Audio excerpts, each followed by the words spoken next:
Guys আসসালামু আলাইকুম, শুভ সকাল। কেমন আছেন আপনারা সবাই? আলহামদুলিল্লাহ আমিও ভালো আছি।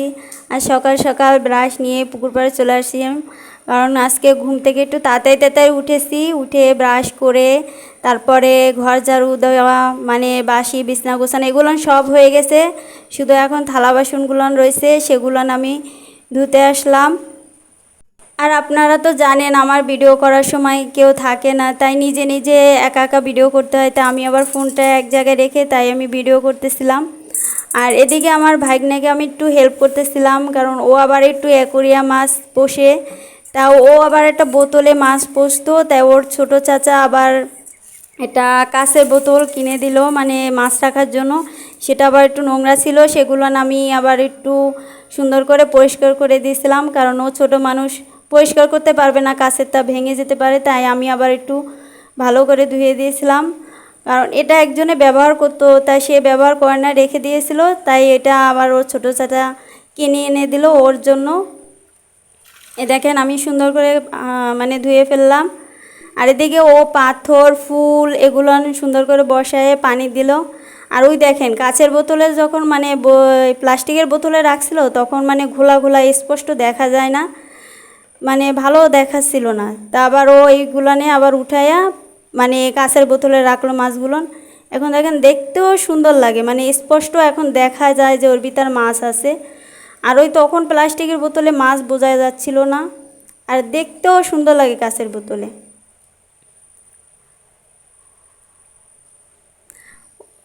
আর এদিকে আমার মানে আপু রুটি আগে থেকে মানে বানায় রাখছে, তা আমি সেগুলো আবার ভাজতে এলাম।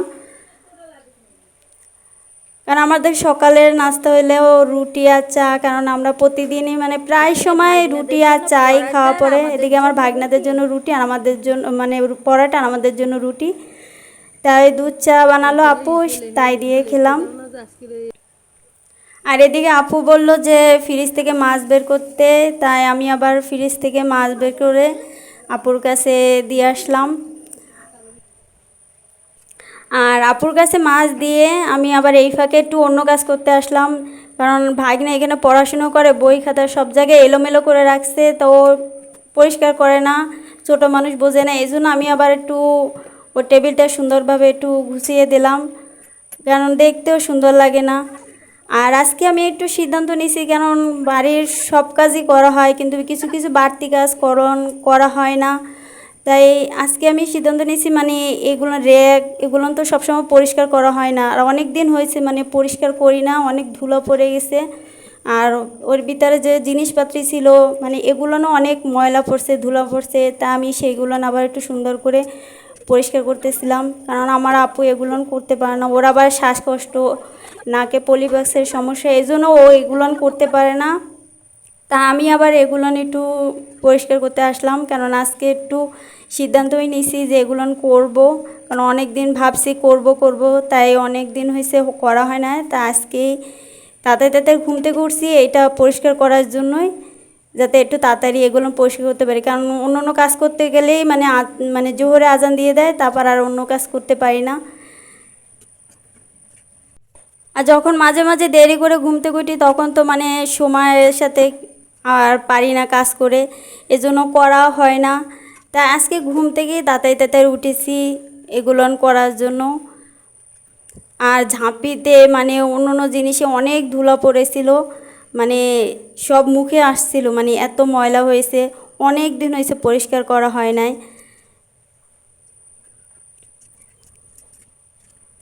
আর এই ফাঁকে আমি আবার একটু গ্যাসটাও পরিষ্কার করতে আসলাম, কারণ গ্যাসটাও সবসময় পরিষ্কার করে, কারণ রান্না টান্না পরে মাঝে সাঝে, সেজন্য ওটা মোছা হয়, কিন্তু তারপরও আমি আবার একটু ভালো করে মুছে নিলাম। আর এদিকে আমার আপু করলা করতে বসে গেছে, কারণ ও যখন তরকারি কোটে বা রান্না করে তখন আমি বেশি ভিডিও করি, আর অন্য অন্য কাজের সময় তো তখন আমি ভিডিওটা করার সময় কোনো কিছুর উপরে রেখে দিয়ে তারপরে ভিডিওটা করি, কারণ আমি জানি ভিডিও করতে অনেক কষ্ট হয়, যারা করে তারাই ভালো জানে যে ভিডিও করাটা কতটা কষ্ট। আর অনেকে ভাবে যে ভিডিও করে সুন্দর হয় না, কিন্তু যে করে তার তো অনেক কষ্ট হয়। আপনাদের কাছে তো হয়তো সুন্দর হয় না, এজন্য আপনাদের কাছে ভালো লাগে না, কিন্তু আমরা যে ভিডিওটা করি অনেক কষ্ট হয়। আর আমি তো প্রথম প্রথম ভিডিওতে আসছি, কীভাবে করতে হয় আমি জানি না। তারপর আমি নিজে নিজে যতটুকু বুঝি, মানে বুঝি বা যেটুকু আমার মাথায় যেটা আসে ভালোভাবে করার চেষ্টা করি, সেভাবে আমি একটু করার চেষ্টা করি যে আপনাদের কাছে ভালো লাগার জন্য। আর এদিকে আমার আপু মানে কলা ছোলা সেদ্ধ করে সেগুলো আবার একটু শুকনা মরিচ তারপরে পেঁয়াজ রসুন এগুলো দিয়ে ভালো করে ভেজে দিল। তা আমি সেগুলো আবার একটু বেটে আবার একটু সরিষার তেল দিয়ে মাখিয়ে নিলাম, যাতে একটু ভর্তাটা সুন্দর হয়। এ দেখুন অনেক সুন্দর হয়েছে ভর্তাটা। এদিকে ওই যে ফ্রিজ থেকে মাছ বের করে রাখছিলাম সেগুলো আপু ভেজে রাখলো। আর ওগুলো হয়েছে কলা দিয়ে আলু দিয়ে মাছ দিয়ে রান্না করবে। আর আমরা তো সব তরকারিতে আলুটা বেশি খাওয়া পড়ে, অনেকে খায় না, কিন্তু আমরা একটু আলু জিনিসটা বেশি খাওয়া পড়ে। আলু জিনিসটা আমাদেরও পছন্দ, কিন্তু অনেকে খায় না। আমার ছোটো ভাগ্নে আবার এগুলো আলু জিনিসটা মানে ও পছন্দই করে না, কিন্তু আমরা ঘরের সবাই খাই। এদিকে দুপুরে রান্নাবান্না শেষ, খেতে বসলাম দুপুরের জন্য। আজকে সেই ভর্তা দিয়ে খেতে বসলাম, কেন ভর্তাটা আপুকে বললাম একটু ঝাল ঝাল করে ভর্তাটা বানাতে, কারণ আমার ঝাল খুব পছন্দ। আর ঝাল ঝাল দিয়ে ভাত খেতে অনেক ভালো লাগে। তুমি কইছো ও আসবে, তো আসলে তো তোমার বঞ্চিত করে না, এই জন্য কোনো 500 টাকা দিলে আবার সাগর মনে মনে কী ব্যাপার, তাহলে দিয়ে এত কী দেবো। অনেক সুন্দর হয়েছে ভর্তাটা। এদের দেখুন দুপুরে থালা বাসন এখনও ধোয়া হয়নি, সেগুলো ধোবো। আর এদিকে হাঁসগুলো চলে আসছে, সেগুলো খেতে দিলাম।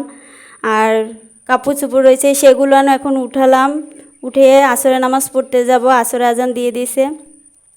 আসরে নামাজ পড়ে এসে বাইরে দেখি অনেক মেঘলা মেঘলা, মানে হালকা হালকা মেঘলা মেঘলা, মানে মেঘলা মেঘলা।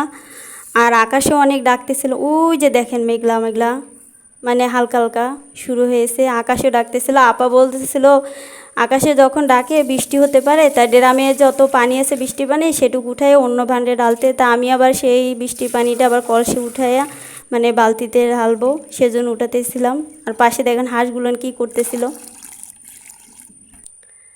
আর ওই দেখেন হালকা হালকা বৃষ্টিও শুরু হয়ে গেছে, কারণ দূর থেকে স্পষ্ট বোঝা যায় না। তা আমি আবার ধারে ক্যামেরাটা নিয়ে দেখালাম যে ওই যে হালকা হালকা বৃষ্টি শুরু হয়ে গেছে। আর এখন তো পূজা চলতেছে, পূজার সময় তো মেঘলা মেঘলা একটু বৃষ্টি হয়। আর বাতাসও শুরু হয়ে গেছে হালকা হালকা। আর আমার ভিডিওটা হয়তো আপনাদের কাছে ভালো নাও লাগতে পারে, কিন্তু আমার তো ভিডিওটা করতে অনেক কষ্ট। আর আমার যদি ভিডিওতে ভুল ত্রুটি হতে পারে, আর আমার ভুলগুলো হলে আপনারা ধরাই দেবেন ভদ্রভাবে, কিন্তু কোনো বাজে মন্তব্য করবেন না, এটাও আপনাদের কাছে অনুরোধ। আর এই পর্যন্তই ভিডিও। আপনারা ভালো থাকবেন, সুস্থ থাকবেন। আল্লাহ হাফেজ।